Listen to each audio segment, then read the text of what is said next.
Wellman TV. Bobby Aguilar.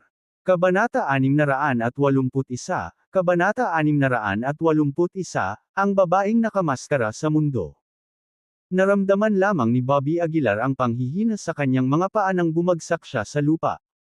Bobby. Nagmamadaling lumapit si Claire Richardson nang makita ito. Mahigpit na kumunat ang noo ni Bobby habang sinisikap niyang kunin ang enerhiya sa loob ng kanyang katawan, ngunit nakita niya ang lahat ng kanyang acupoints na selyado, na naging dahilan upang siya ay ganap na hindi makagalaw. Ito ang Ice Spirit Needle ng ating Ice Palace, na maaaring magseli ng acupoints ng isang tao. Malamig na wika ng lalaking nakasuot ng itim. Kapag nataman ka ng Ice Spirit Needle, ang iyong enerhiya ay malalanta, na haantong sa iyong kamatayan. Nanatiling tahimik si Bobby, nakahiga sa lupa, mabilis na namula ang mukha. Pero hindi siya nagpapanik. Desperado niyang ibinahagi ang kanyang enerhiya, sinusubukang lusutan ang mga acupoint na tinatakan ng Ice Spirit Needle. Ano ang dapat nating gawin kay Bobby Aguilar? Tanong ng isang lalaking nakasuot ng itim na damit. Patayin mo siya. Hindi natin siya pwedeng iwan ng buhay, malamig na sagot ng isa. Kaya agad na humakbang ang tatlong lalaki. Gumamit sila ng maningning na kinang, mabangis na hinampas si Bobby. Boom! Ang lupa sa ilalim ng mga ito ay agad na gumuho, at si Claire Richardson, na nasa tabi ni Bobby, ay naapektuhan ng shockwave, na natanggal sa kanyang mga paa. Isa itong pag-atake ng isang marquee, isang bagay na hinding-hindi makayanan ng peak form of Grandmaster. Sa ilalim ng suntok na ito, bumukas ang laman ni Claire, at nalanta ang kanyang enerhiya. Claire. Agad na nagbago ang mukha ni Bobby nang makita ito. Kinagat niya ang kanyang mga ngipin, desperadong ibinuhos ang kanyang enerhiya, at patuloy na inaatake ang kanyang acupoints. Buhay pa talaga siya. Bahagyang napakunot ang noo ng tatlong lalaki nang makitang hindi nasaktan si Bobby. Sobrang lakas daw ng physical body niya. Hindi magiging madali ang pagpatay sa kanya. Bilasan na lang natin kung ano ang pinuntahan natin. Hindi tayo dapat magtagal dito. N. Vel. B. In.C. Om. Dahil doon, humakbang pasulong ang isang lalaking nakasuot ng itim na damit. Hinawakan niya ang leeg ni Claire, itinaas ito sa ere. Sabihin mo sa akin, nasaan ang maskara? Malamig na tanong ng lalaking nakasuot ng itim. Kinagat ni Claire ang kanyang mga ngipin, tumutugon sa bawat salita, ay. Hindi ko ito ibibigay sa iyo. Ang pagiging matigas ang ulo ay hindi magtatapos ng mabuti para sa iyo, malamig na sabi ng lalaking nakasuot ng itim. Dahan-dahan niyang nilakasan ang puwersa sa kanyang kamay, at agad na namula ang mukha ni Claire. Nagpumiglas siya ng husto, ngunit ang kanyang lakas ay hindi gaanong mahalaga laban sa isang marquee. Sa sandaling iyon, biglang dumukot si William Richardson ng kutsilyo sa kusina, mabangis itong tinadtad sa likod ng ulo ng lalaking nakasuot ng itim na damit. Bang! Nabasag ang kutsilyo sa kusina sa tama. Ikaw! Bitawan mo ang anak ko. Galit na sigaw ni William. Tito, tumakbo ka na. Hinikayat ni Bobby nang makita ito. Si William ay isang ordinaryong tao lamang. Walang paraan na mapinsala niya ang isang marquee. Ngunit ang isang casual na suntok mula sa isang marquee ay madaling kumitil sa buhay ni William. Dahan-daang lumingon ang lalaking nakasuot ng itim. Malamig na tumingin kay William, sinabi niya, ignorante tanga.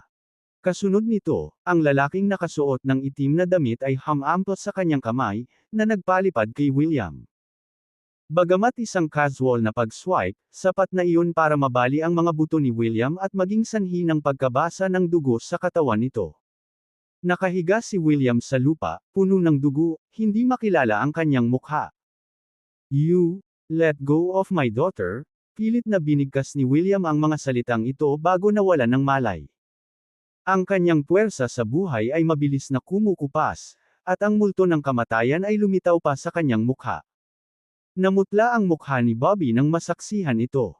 Hindi, kailangan kong maging mas mabilis, kung hindi ay tiyak na mamamatay si Uncle. Nag-aalalang sabi ni Bobby. Humph, parang mayfly na sinusubukang yugyugan ng puno, hindi mo talaga alam ang lugar mo, malamig na sabi ng lalaking nakasuot ng itim.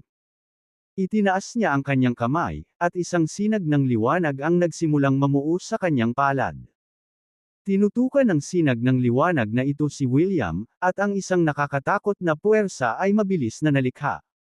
Tumigil ka! Napasigaw si Bobby nang makita ito. Kinagat niya ang kanyang mga ngipin at pilit na tinangka na basagin ang mga selyadong acupoint sa kanyang katawan. Ngunit ang kanyang bilis ay masyadong mabagal at walang sapat na oras. Buzz! Isang sinag ng liwanag ang bumungad mula sa kamay ng lalaking nakasuot ng itim, dumiretso kay William. Boom! Gumuho agad ang lupa sa lugar na iyon. Halos madurog ang katawan ni William. Tatay! Nang makita ang eksenang ito, nanlaki ang mga mata ni Claire. Panay ang tingin niya sa direksyon ni William, parang malalaking butil ang mga luhang umaagos sa kanyang mukha. Pinilit ni William na imulat ang kanyang mga mata, sinusubukang magsalita, ngunit napakalubha ng kanyang mga sugat na wala man lang siyang lakas na ibuka ang kanyang bibig. Itinaas ni William ang kanyang kamay, ngunit dahan-dahan itong bumagsak, at ang puwersa ng kanyang buhay ay biglang huminto sa sandaling iyon. Tatay! Ang masakit na boses ni Claire ay pumutol sa tahimik na gabi. Ang ekspresyon ng mukha niya ay dahan-daang napalitan ng matinding paghihirap. Papatayin kita! Papatayin ko kayong lahat! Sumigaw si Claire, at nagsimulang manginig ang buong bahay. Ha! Nagtaas ng kilay ang mga lalaking nakasuot ng itim. Rumble! Yumanig ang lupa, parang may sesabog. Whoosh! Nang mga sandaling iyon, biglang sumabog ang silid na may malakas na ingay, na sinundan ng pagguho ng buong bahay.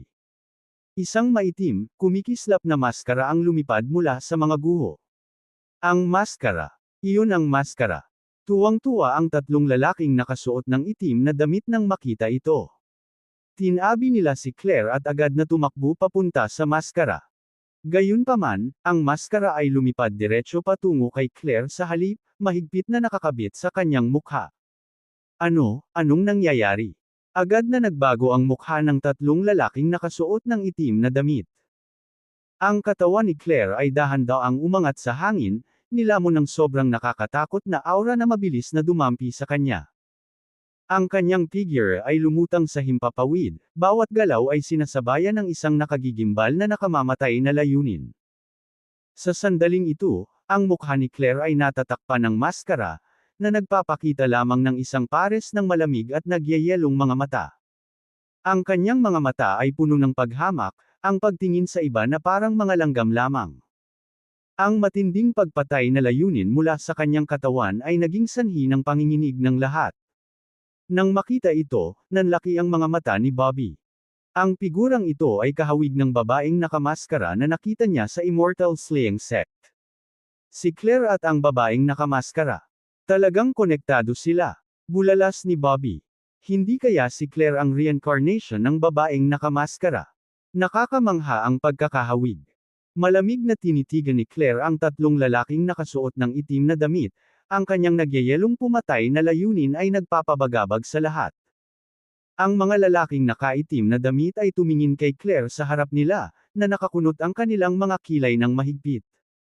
Para sa ilang kadahilanan, isang hindi maipaliwanag na pakiramdam ng takot ay ipinanganak sa kanilang mga puso. Sa kabila ng kakulangan ng enerhiya na nagmumula kay Claire, pinaramdam niya pa rin sa kanila na hindi mapalagay. Anong nangyayari dito? Paano lumipad ang maskara sa kanyang mukha? Ang isa sa mga lalaking nakasuot ng itim ay nagsalita sa malalim na boses. Naglalaro sa pagiging supernatural. Kahit anong dahilan, kailangan muna natin silang patayin. Ang mga lalaking nakasuot ng itim na damit ay nagngangalit ang kanilang mga ngipin, pagkatapos ay muling sumugod kay Claire. Kabanata 682, Kabanata 682, Maskara at Kabaong. Ang mga lalaking ito na nakasuot ng itim ay malinaw na hindi alam kung anong uri ng pag-iral ang babaeng nakamaskara. Sa sandaling ito, maliban sa malamig na mamamatay tao na espiritu sa paligid ng Little Fish, walang ibang pagbabago sa kanyang aura ang maramdaman. Napatingin si Bobby Aguilar sa direksyon ni Little Fish, na may mahinang pag-asa sa kanyang puso. Gusto niyang malaman kung anong kapangyarihan meron itong babaeng nakamaskara. Atake. Nagpalitan ng tingin ang tatlong lalaki, at pagkatapos ay sumugod patungo sa Little Fish ng may malalaking hakbang. Gamit ang maningning na mga sandata sa kamay at isang baliw na aura, silang tatlo ay sabay-sabay na gumamit ng kanilang buong kapangyarihan, umaasang mapatay ang Little Fish sa pinakamaikling panahon. Gayunpaman, ang Little Fish ay nanatiling hindi kumikibo, malamig na pinagmamasdan ang tatlong lalaki. Whoosh! Mabilis na nakarating ang tatlong lalaki sa harap ni Little Fish. Sa sandaling iyon, marahang itinaas ng munting isda ang kanyang palad. Sa isang iglap, ang mga diskarte ng tatlong lalaki ay agad na nawala. Hindi lamang iyon, ngunit ang kanilang mga katawan ay nagyelo sa himpapawid, hindi makagalaw sa lahat.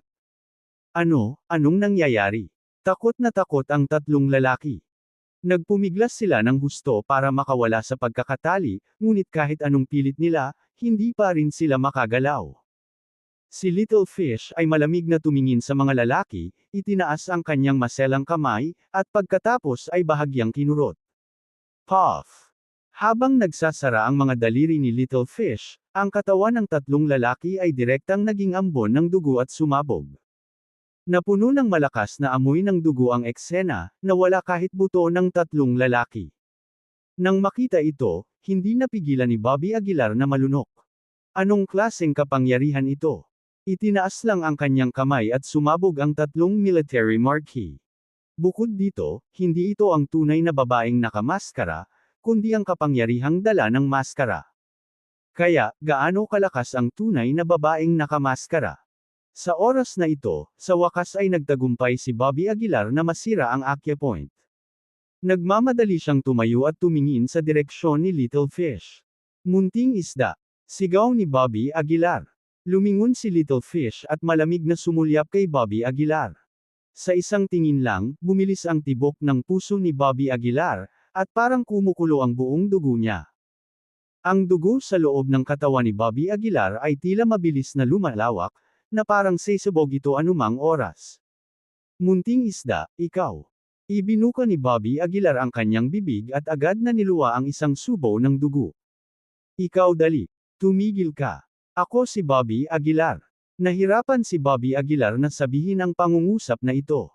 Sa harap ng babaeng ito, si Bobby Aguilar ay hindi man lang naisip na lumaban. Dahil alam niya na kahit anong laban niya, hinding-hindi siya mapapantayin. Little Fish, ako ito, Bobby Aguilar. Nagsimulang tumulo ang dugo mula sa mga pores ni Bobby Aguilar, at ang kanyang mga buto ay naglabas ng mga basag na tunog. Napatingin siya sa direksyon ni Little Fish, puno ng urgency ang mga mata.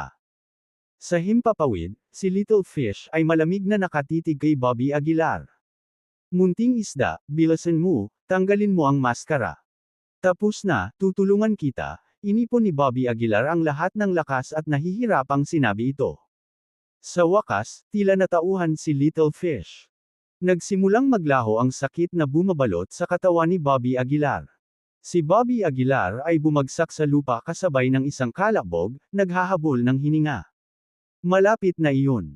Muntik na akong mamatay ngayon lang. Mahinang bulong ni Bobby Aguilar. Sa isang tingin lang, muntik nang mawala ng buhay si Bobby Aguilar.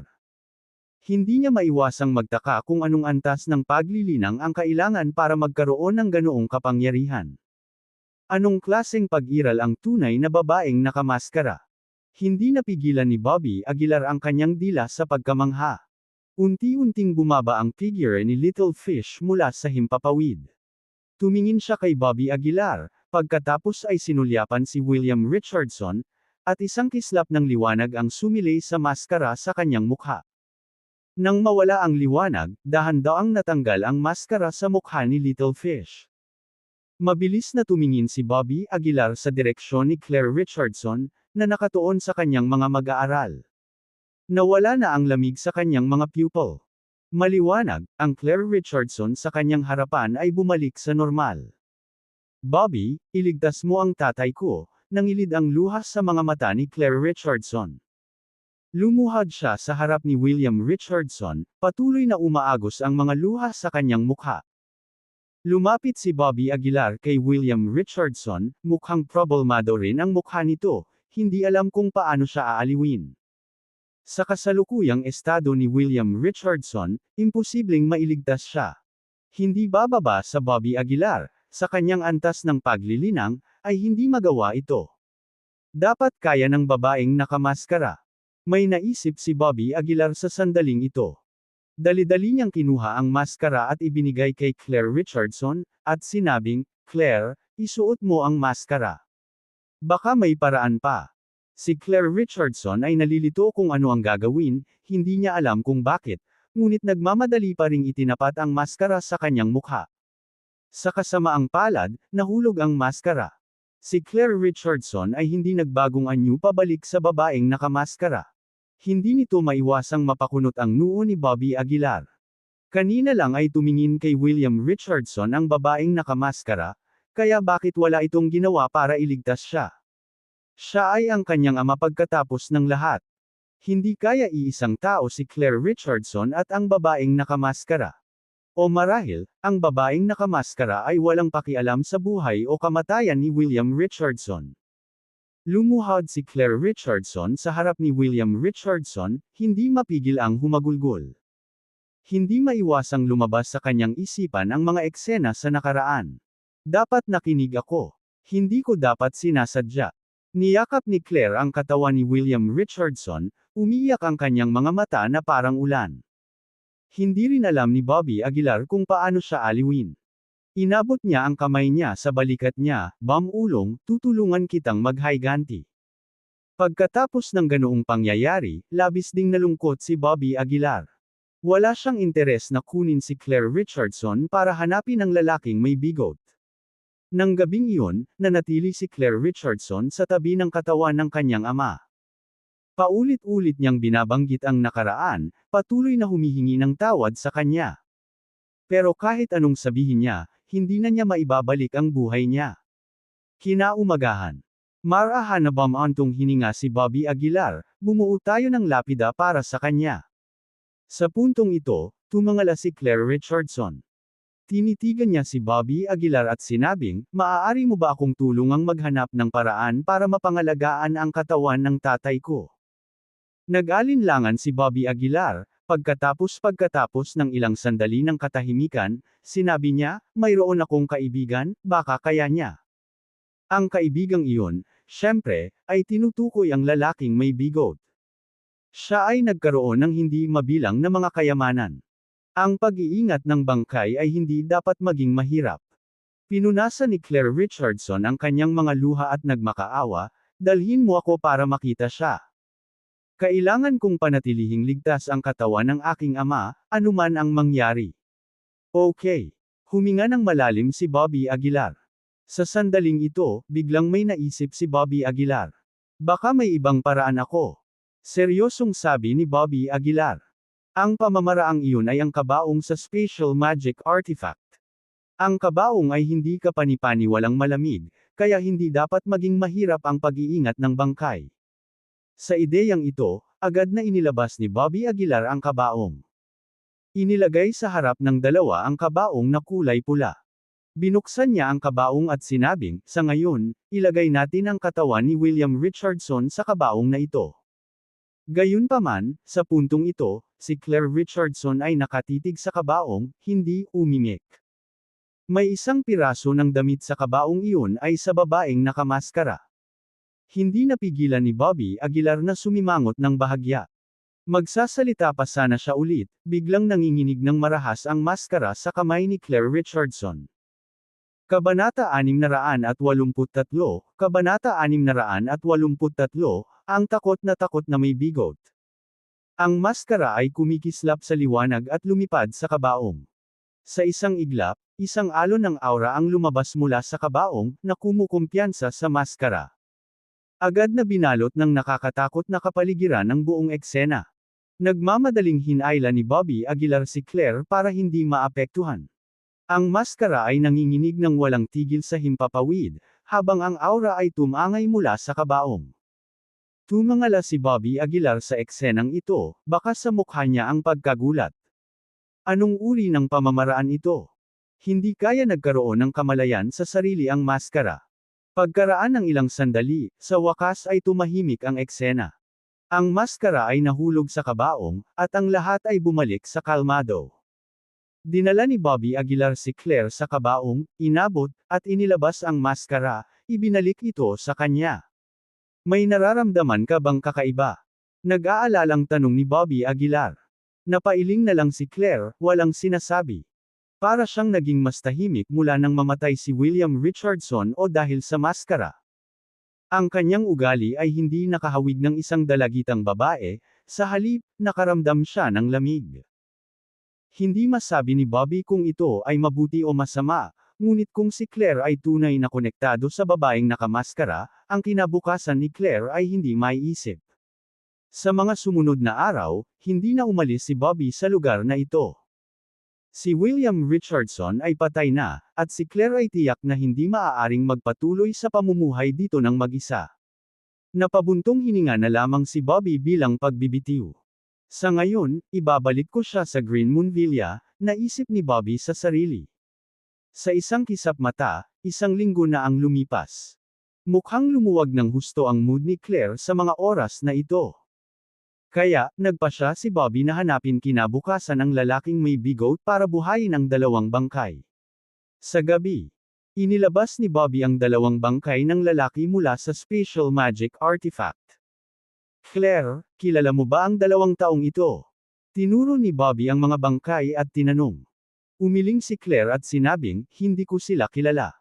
Hindi na nagtanong pa si Bobby, dahil hindi niya matiyak ang koneksyon ni Claire at ng babaeng nakamaskara. Marahil dahil lang sa konstitusyon niya, naisip ni Bobby sa sarili. Pagkatapos ng lahat, si Claire ay isang purong dark energy na katawan, na maaaring makapag-trigger ng reaksyon sa babaeng nakamaskara. Kumalat na ang balita ng maskara. Simula ngayon, walang katapusang gulo na ang mangyayari, buntong hininga ni Bobby. Ang mga dumating upang agawin ang maskara sa pagkakataong ito ay 3 marquee. Anong uri ng pag-iral ang susunod na darating? Kinabukasan. Kinuha ni Bobby si Claire at iniwan si Chazelle, patungo sa lokos yung minarkahan ng lalaking may bigoat. Habang nasa daan, tila tahimik si Claire. Matapos ang hindi malamang panahon, sa wakas ay nahanap na ni Bobby kung nasaan ang lalaking may bigoat.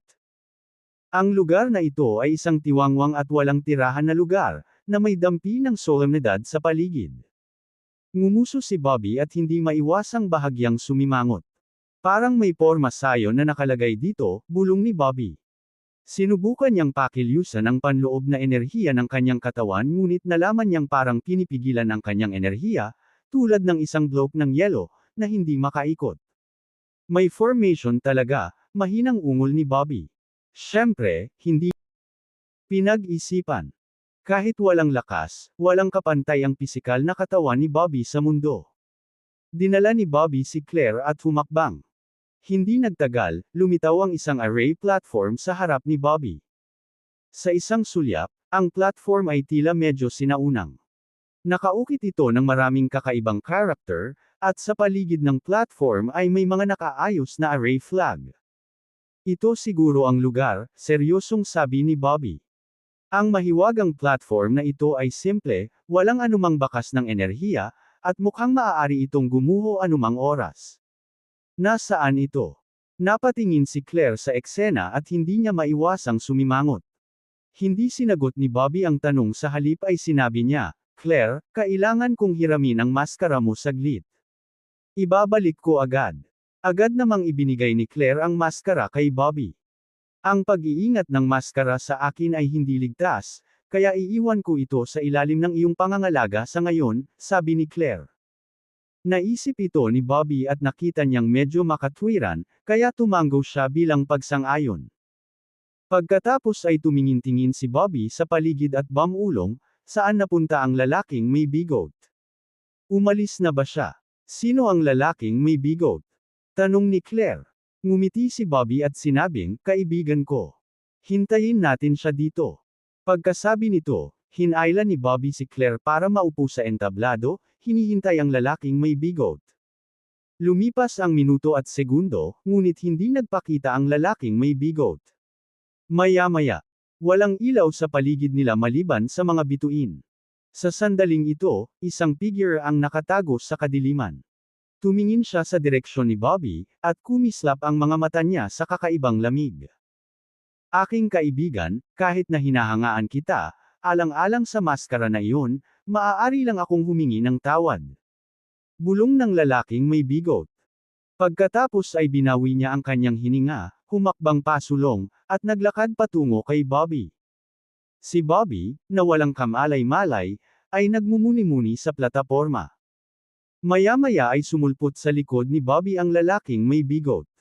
Malamig siyang tumingin kay Bobby, na may kisap mata sa mga mata nito. Gayunpaman, ang salungatan na ito ay panandalian lamang, napalitan ng ganap na lamig. Itinaas niya ang palad niya at dahan-daang inabot si Bobby. Sa sandaling ito, biglang lumingon si Claire at tumingin sa lalaking may bigot sa likod. Bahagyang kumunat ang noo ng lalaking may bigot. Nang malapit na siyang maging malupit, biglang nagbago ang mukha niya. Namutla ang mukha niya habang nakatingin kay Claire.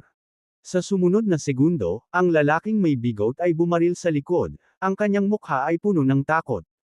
Ikaw! Ikaw! Itinuro ng lalaking may bigot si Claire, walang humpay na bumubulong, na parang nakakita ng multo. Natural na nakuha ng kaguluhan ang atensyon ni Bobby. Nilingan niya ang lalaking may bigot at nakakunot ang noo niyang sinabi, "Ano bang problema mo? May nakita ka bang multo?" Napalunok ang lalaking may bigot, habang patuloy na tumutulo ang malamig na pawis mula sa kanyang noo. Sa isang iglap lang, maraming ideya ang pumasok sa kanyang isipan. Ang planong agawin ang maskara ay nawala sa bug zone ng usok sa sandaling ito. Pinaghihinalaang tiningnan ni Bobby ang lalaking may bigot, pagkatapos ay sinulyapan si Claire at bumulong, "Ano bang nangyayari sa iyo?" Ang lalaking may bigot ay nagpunas ng pawis sa noo at tumayo na may awkward na ngiti. Wala. Bumalik ang karaniwang walang pag-aalalang ekspresyon sa lalaking may bigot sa mukha. Si Bobby ay tumingin sa lalaking may bigot pataas at pababa, pagkatapos ay tumingin muli kay Claire bago sinabi ng mapaglarong, "Lalaki na may bigot, mukhang takot na takot ka kay Claire." Nang marinig ito, ang lalaking may bigot sa puso ay kumalabog, at ang kanyang ekspresyon ay naging lubhang hindi natural. Kabanata 684, Kabanata 684, Muling pagkabuhay ng bangkay ng lalaki. Hindi tanga si Bobby Aguilar, at halatang nakikita niya ang lalaking may hindi pangkaraniwang ugali ng bigot. "Halika, sabihin mo sa akin, ano ang alam mo at ano ang gusto mong gawin?" Hinayla ni Bobby Aguilar ang lalaking may bigot sa tabi, puno ng puot ang tono nito. Natahimik ang lalaking may bigot, isang pambihirang sandali ng kaseryosohan mula sa kanya. "Ang babaeng iyon. Ano ang relasyon mo sa kanya?" Maya-maya, tinuro ng lalaking may bigot ang direksyon ni Claire Richardson. Sabi ni Bobby Aguilar, "Masasabi mong nakababatang kapatid ko siya. Anong problema?" Marahanabamantong hininga ang lalaking may bigot at nagpatuloy, "Hindi ako magsisinungaling sa iyo. Sa lahat ng taon kong pamamasyal, nakakita ako ng larawan ng babaeng nakamaskara, at ang babae sa larawang iyon, kamukhang kamukha ng kapatid mo." Hindi mapigilan ni Bobby Aguilar na mag-isip, mukhang may koneksyon talaga siya at ang babaeng nakamaskara. Pagkatapos, tumingin si Bobby Aguilar sa lalaking may bigot at sinabing, "Ano ba talaga ang alam mo?" Mataimtim na nagsalita ang lalaking may bigot, "Dapat mong malaman na itong babaeng nakamaskara ay hindi mula sa panahong ito. Kahit na sa kanyang pambihirang kasanayan sa paglilinang, dapat ay naging alikabok na siya ngayon. Ngunit, ngayon ay pinaghihinalaan ko na ang babaeng nakamaskara ay maaaring muling magkatawang tao sa pamamagitan ng ilang paraan. At ang kapatid mo, baka isa siya sa mga reincarnation niya." Bahagyang nagbago ang mukha ni Bobby Aguilar. Gaya nga ng sinabi ng lalaking may bigot, kahit na ang pinakamakapangyarihang magsasaka sa tribulation stage ay hindi maiiwasan ang kamatayan. Ito ang batas ng kalikasan, kung saan walang makakatakas. Kung totoo ang sinabi ng lalaking may bigot, na ang babaeng nakamaskara ay patuloy na nagre-reincarnate, talagang isang nakakatakot na bagay. Bobby Aguilar, sabi mo na sa kanya ang maskara, tama ba? Tanong ng lalaking may bigot. Tumango si Bobby Aguilar at sinabing, oo. Pagkarinig nito, agad na sinabi ng lalaking may bigot, mas mabuting humanap ka ng paraan para maiwasan niya na magising ang anumang alaala. Kung hindi, tiyak na haantong ito sa kaguluhan at kapahamakan. Iginala ni Bobby Aguilar ang kanyang mga mata, hindi ka ba masyadong nagma-exaggerate? Kilalang kilala ko si Claire. Siya ay maaaring maging pilyo, ngunit siya ay mabait. Paano siya maaaring nauugnay sa kaguluhan at sakuna? Sabi ng lalaking may bigot, hindi mo kasi naiintindihan. Hayaan mong sabihin ko sa iyo, ayon sa impormasyon na mayroon ako, ang babaeng nakamaskara ay isang walang awa na demonyo na hindi nag-atubiling pumatay.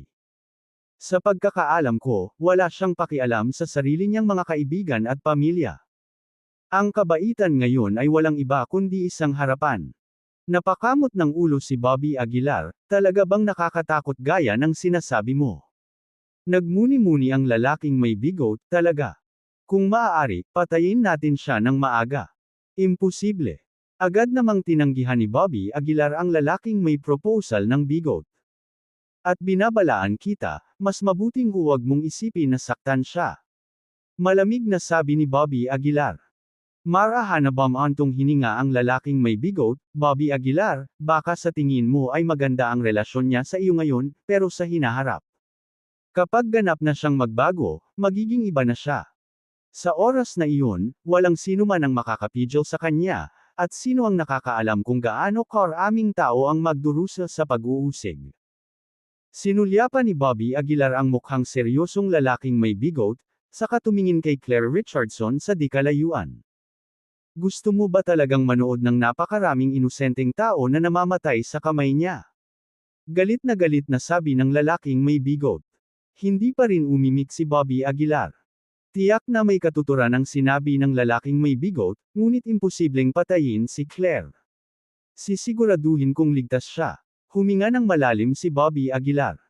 Kahit totoo at balang araw maging demonyo siya, sugpuin ko siya ng sarili kong mga kamay. Bamantong hininga ang lalaking may bigot, sana lang ay may kakayahan ka nang gawin iyon sa oras na iyon. Tama na. Huwag mo nang uulitin ito. Tinuro ni Bobby Aguilar ang lalaking may bigot. At huwag mong hayaang malaman ni Claire ang tungkol dito, maintindihan mo. Ang lalaking may bigot ay walang magawa laban kay Bobby Aguilar, kaya't may wagayway lamang niya ang kanyang kamay at sinabing, fine, have it your way. Pagod na akong makialam dito. Hindi itinuloy ni Bobby Aguilar ang paksang ito. Kinuha niya ang maskara sa special magic artifact at ibinigay sa lalaking may bigot. Ito ang maskara na gusto mo. Huwag na tayong mag-aksaya pa ng oras, sabi ni Bobby Aguilar. Nang matanggap ang maskara, ang lalaking may bigot ay nagkaroon ng napakakomplikadong ekspresyon. Pareho siyang excited at medyo kinilabutan. Ang takot na ito ay naguguluhan kay Bobby Aguilar, na kahit na alam ng lalaking may bigot ang maraming kwento tungkol sa babaeng nakamaskara, sila ay mga alamat lamang. Paano madarama ng isang tao ang tunay na takot nang hindi ito nararanasan mismo? Ito talaga ang maskara niya. Ang lalaking may bigot ay hindi napigil ang dilaan ang kanyang mga labi. Mas mabuting wala kang ideya tungkol sa maskarang ito, babala ni Bobby Aguilar.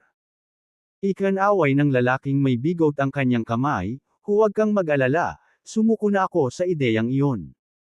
Mula nang makita niya si Claire Richardson, ang kanyang mga iniisip ay naglahong parang usok.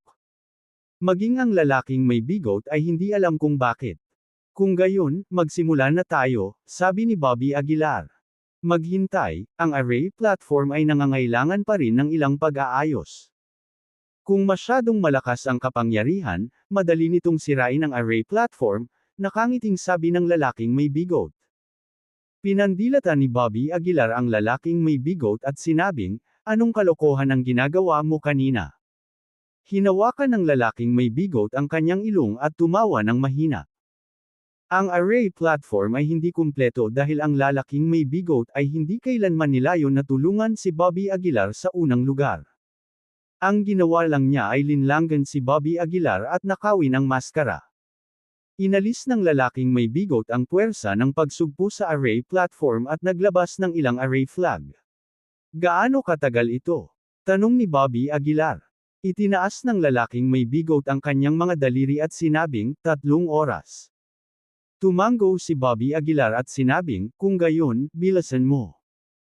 Habang hawak ng lalaking may bigot ang maskara at bumalik sa array platform, hindi niya sinasadyang tumalikod ng madaanan niya si Claire Richardson. Dahil dito ay medyo natarante si Claire. Tinuro niya ang ilong niya at ulong, pangit ba ako? Siyempre hindi, walang magawang sabi ni Bobby Aguilar. Siya ay isang tanga, hindi mo siya kailangang isipin. Nagbigay ng sound si Claire. Tila medyo inaantok siya at sumandal sa balikat ni Bobby Aguilar, mabilis na nakatulog. Nang makita ang marupok na babae sa kanyang harapan, hindi siya may ugnay ni Bobby Aguilar sa babaeng nakamaskara na binanggit ng lalaking may bigot. Lumipas ang oras, at mabilis na lumipas ang 3 oras. Ang lalaking may bigot ay nagtagpi-tagpi sa array platform, na ginagawa itong mas kumpleto at matibay. Naglagay siya ng mga mahiwagang artifact na may mga espesyal na katangian sa paligid ng array platform upang patatagin ito, na pinipigilan itong masira ng malalakas na puwersa. Sige, ilabas mo na ang 2 bangkay na iyan, sabi ng lalaking may bigot. Tumango si Bobby Aguilar bilang pagsang-ayon, pinaayos si Claire Richardson, at pagkatapos ay inilabas ang mga bangkay at inilagay sa gitna ng array platform.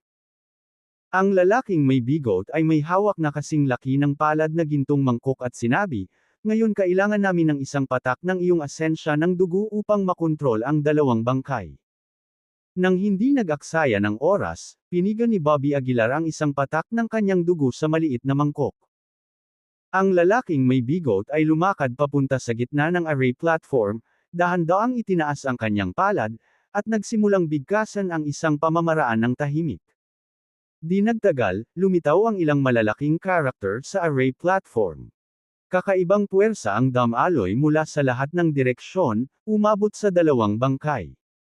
Tahimik na nakatayo si Bobby Aguilar, tahimik na naghihintay. Sa sandaling ito, bahagyang nagbago ang kanyang ekspresyon. Bigla niyang naramdaman na may papalapit na 2 nakakatakot na aura mula sa malayo. Peak form of military marquee. Feeling this aura, hindi maiwasang magbago ng kaunti ang mukha ni Bobby Aguilar. Kabanata 685, Kabanata 685, isang pervert na babae. 2 presensya ng peak form of military marquee ang mabilis na papalapit sa direksyon ni Bobby Aguilar. Ang nakakatakot na presensya ay hindi maiwasang baguhin ang ekspresyon ng mukha ng isa. Hanggang ngayon, wala pang nakakaharap si Bobby Aguilar sa peak form of military marquee realm. Wala siyang alam sa kanilang lakas. Samantala, sa array platform, kitang-kita ng lalaking may bigot ang papalapit na aura ng 2. Bobby, huwag mong hayaang may mang-istorbo sa akin kahit anong mangyari. Seryosong sabi ng lalaking may bigot. Huminga ng malalim si Bobby at tumango, huwag kang mag-alala, haharingan ko sila. Bilasan mo. Ungol lang ang sagot ng lalaking may bigot at hindi na nagsalita pa. Napatingin si Bobby sa direksyon ng papalapit na presensya, tahimik na naghihintay sa kanilang pagdating. Ang 2 presensyang iyon ay mabilis na lumalapit, 1 kilometro, 500 metro, 100 metro. Hindi nagtagal, pareho silang lumitaw sa larangan ng pangitain ni Bobby Aguilar. Isang lalaki at isang babae ang nakatayo sa harapan ni Bobby Aguilar. Matangkad at matipuno ang lalaki. Lalong kurbado ang babae, hindi maiwasang pukawin ang imahinasyon ng kanyang umuugong na baywang.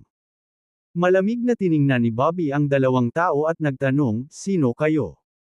Mga miyembro ng Capital City Martial Arts Association. O mga emisaryo mula sa isang aristokratikong pamilya. Bakas sa mukha ng babae ang nakakalokong ngiti nang marinig ang sinabi ni Bobby.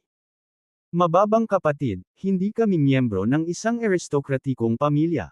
Humajijek ang babae at tinakpan ang bibig. Malamig na sinabi ni Bobby, kung gayon, sino ka? Pinatay mo ang 2 sa aming mga miyembro, ngunit tinatanong mo pa rin kung sino kami. Malamig na ibinuka ng lalaki ang kanyang bibig para magsalita. Kumunot ang noo ni Bobby at nagtanong, mga tao mula sa Ice Palace. Oo, marami kang lakas ng loob. Malamig na wika ng lalaki. Nako, huwag mo kaming takutin. Ngumiti ng mapaglaro ang babae. Bakas sa mukha ni Bobby ang pag-aalala. Ano ang pinagmulan ng Ice Palace na ito? Nagpadala talaga sila ng dalawang thick form of military marquee ng direkta. Anak, ibigay mo ang maskara, hahayaan ka naming mamatay ng buo ang iyong katawan. Nanlamig na wika ng lalaki, bumitaw din ang pressure ng kanyang katawan. Biglang naramdaman ni Bobby ang bigat ng bundok sa kanyang balikat, sobrang bigat. Mababang kapatid, dahil may macelan kang balat at malambot na laman, hindi ko kayang patayin ka. Paano kung ibigay mo ang maskara at samahan mo ako para sa isang magandang gabi? I'll plead for you, mapang-akit na dinilaan ng babae ang kanyang labi at sinabing. Napakalamig ng mukha ni Bobby, at nanatili siyang tahimik. Ang dalawang taong ito ay tiyak na mas makapangyarihan pa sa inaakala niya. Hindi mo dapat isipin na kunin ang maskara, o planong saktan ang may-ari ng maskara, malamig na babala ni Bobby. Hey! Ngumisi ang lalaki. Bobby, medyo mayabang ka. Sa tingin mo ba talagang hindi ka magagapit? Kuya, iabot mo agad ang maskara. Kung hindi, magdurusa ka, malandi na sabi ng babae. Puno ng haplos ng alindog ang mga mata. Walang sabi-sabi, mabilis na tumindi ang aura ni Bobby. Isang strand ng gintong liwanag ang pumaligid kay Bobby, na iniwang maliwanag ang kanyang paligid. Sige, halatang hindi siya interesado sa'yo. Napangisi ang lalaki nang makita ito. Nagliwanag ang panghihinayang sa mga mata ng babae. Isang mahinang buntong hininga, sinabi niya na may hitsura ng pagkabigo, kung gayon maaari lang kitang patayin. Habang humihina ang kanyang boses, ang kanyang mga mata ay sumabog na may makamandag na kinang na parang ahas. Sa sumunod na segundo, sumikat ang kanyang anyo, kaagad na dumating sa harapan ni Bobby Aguilar, naglulunsad ng isang mabangis na hampas ng palad sa kanyang dibdib. Umungol si Bobby at agad na ikinuyom ang kanyang kamao upang salubungin ang kanyang pag-atake. Boom! Isang malakas na ingay ang umalingaw-ngaw nang magbanggaan ang kanilang mga katawan at napaatras ng ilang hakbang ang babae. Namula pa ang palad niya. Such a solid body, sabi ng lalaking katabi niya na may singkit na mga mata. At ang babae, na may kahabag-habag na tingin, ay marahang hinaypan ang kanyang palad at sinabing, bata, nasaktan mo ako. Paano ka dapat parusahan ni kuya, ha? Pumunta ka sa impyerno. Sumigaw si Bobby Aguilar at sinugod ang kanyang absolute beginning sacred fist. Swoosh!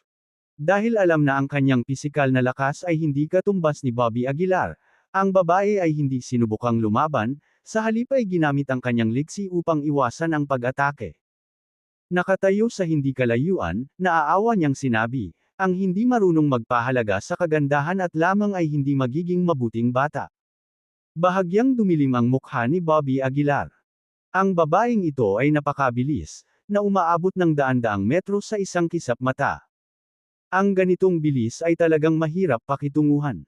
Stop messing around, our mission is more important, paalala ng lalaking nasa tabi niya.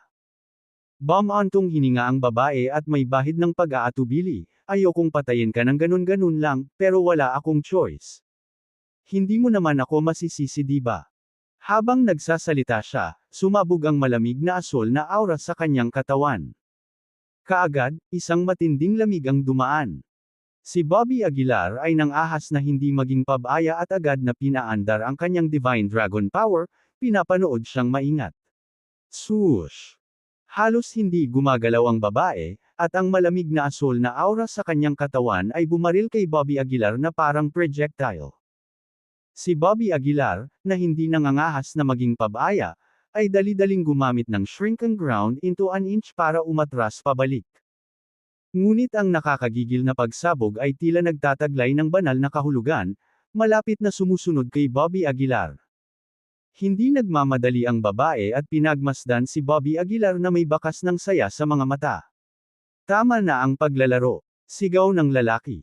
Inilabas ng babae ang kanyang dila at tahimik na bamulong, alam ko, alam ko. Sa sandaling nahulog ang kanyang mga salita, itinaas niya ang kanyang palad at bahagyang idiniin pababa. Sa isang iglap, naramdaman ni Bobby Aguilar ang isang napakalaking puwersa na dumidiin sa kanya. Boom! Ang napakalaking puwersa na ito ay direktang hinampa si Bobby Aguilar sa lupa.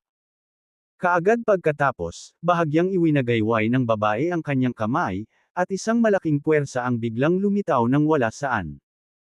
Pakiramdam ni Bobby Aguilar ay parang mapupunit ang kanyang mga paa, hindi matiis na sakit ang dumaan sa kanya. Splash! Kasunod nito, ang malamig na pagsabog na humahabol sa likod ni Bobby Aguilar ay sumabog, direktang bumulusok sa kanyang acupoints at naipit siya sa lupa. Muling lumitaw ang pamilyar na pakiramdam na iyon na para bang pinipigilan ang kanyang hininga, at hindi siya makagalaw. Dahan-daang lumapit kay Bobby Aguilar ang babae na parang pusa ang hakbang. Mula sa kanyang mataas na kinatatayuan, tumambad sa maikling palda ang kanyang dalawang balingkinitan at magagandang binti. Yumuko, marahan niyang tinapik ang mukha ni Bobby Aguilar at bumantong hininga, bakit mo dinadala ang problemang ito sa iyong sarili? Si Bobby Aguilar ay clenched his teeth, sinusubukang magpumiglas, ngunit hindi siya makawala. Tulad ng inaasahan sa isang peak form of military marquee. Bulong ni Bobby Aguilar sa nakapikit na mga mata. Ang babaeng ito ay halatang hindi pa ganap na nagsikap. Ang peak form of military marquee ay mas makapangyarihan kaysa sa isang late-term military marquee. Ipinatong niya ang kanyang kamay sa katawan ni Bobby Aguilar, hinaplos ang mukha nito pababa. Ma'am, matitibay na kalamnan. Nasiyahan siya sa sensasyon na may nasisiyahang ekspresyon. Parang yelo ang mukha ni Bobby Aguilar. Tahimik, sinubukan niyang ipunin ang kanyang lakas, sinusubukang basagin ang selyo sa kanyang acupoints. Huwag mong sayangin ang iyong lakas, walang silbi, nakangiting sabi ng babae. Hindi mapigilan ni Bobby Aguilar na maramdaman na may mali. Ang husay ng babaeng ito ay mas maunlad kaysa sa naunang dalawang lalaking nakasuot ng itim. Samahan mo ako ng isang gabi, pagsilbihan mo ako ng mabuti, at ililigtas ko ang iyong buhay, okay? Inilapit ng babae ang kanyang mukha sa tenga ni Bobby Aguilar, at ang malambot at mapang-akit na hininga nito ay dumampi sa mukha nito. Kabanata 686, Kabanata 686, Nalalapit na pagkabuhay. Naglabas siya ng isang hindi mapaglabanan na enchantment, na hindi kayang labanan ng sinuman. Gayunpaman, si Bobby Aguilar ay isang pagbubukod. Wala siyang naramdaman ng kaharap ang pang-aakit ng babaeng ito. Nang makitang hindi nagsasalita si Bobby, inabot ng babae ang kanyang kamay, at lumitaw ang isang punyal. Kung hindi ka pumayag, wala akong magagawa kundi patayin ka, nanghihinayang sabi ng babae. Nagbago ang mukha ni Bobby. Aabutin ng ilang oras upang makalaya mula sa acupoint na ito. Kaya mabilis niyang sinabi, teka, huwag magmadali. Humajijek ang babae, ano, nagbago ang isip mo. Ngumisi si Bobby, papayag ako, ang ganda mo, paano ako tatanggi? Oh, talaga. Naningkit ang mga mata ng babae, at agad itong yumuko. Talaga. Hayaan mo na lang muna ako, kung hindi. Hindi convenient. Nagmamadaling sabi ni Bobby. Pinaglaruan ng babae ang punyal, nag-isip sandali, at pagkatapos ay tumango, may katuturan. Gumaan ang pakiramdam at napabuntong hininga si Bobby. Madaling dayin ang babaeng ito. Hanggat ang kanyang acupoint ay nailabas, si Bobby ay magkakaroon ng pagkakataong mag-stall para sa oras. Gayunpaman, parang nakaharang ang mga paa mo. Puputulan ko muna sila, singkit na mga mata ang sabi ng babae. Agad na nagbago ang mukha ni Bobby, at hindi niya maiwasang sampain, ikaw na lason na babae, asong babae. Hehe, tama ka. Puputulan ko ang dila mo mamaya, nakangiting sabi ng babae. Naramdaman ni Bobby na may mali, kaya mabilis niyang pinakilos ang kanyang lakas at desperadong inatake ang acupoint. Nang malapit nang mahulog ang punyal sa braso ni Bobby, isang gintong liwanag ang sumabog mula sa kanyang katawan. Ang kakilakilabot na enerhiya ay pinilit ang babae na umatras ng ilang hakbang. Umakyat si Bobby mula sa lupa, pinunasan ang pawis sa kanyang noo, at hindi maiwasang makaramdam ng takot, malapit na. Nagtaas ng kilay ang babae, nakakabilib, napakabilis mong sinira ang pamamaraan ko. Walang ibang sinasabi, naramdaman ni Bobby ang panginginig sa kanyang palad at lumabas ang tansong espada. Bitch, puputulan ko yung ulo mo. Malamig na sabi ni Bobby. Mukhang nagulat ang babae, paano mo natitiis na gawin iyon sa akin? Enough, let me handle this, sabi ng lalaki na tila hindi na makapagpigil pa.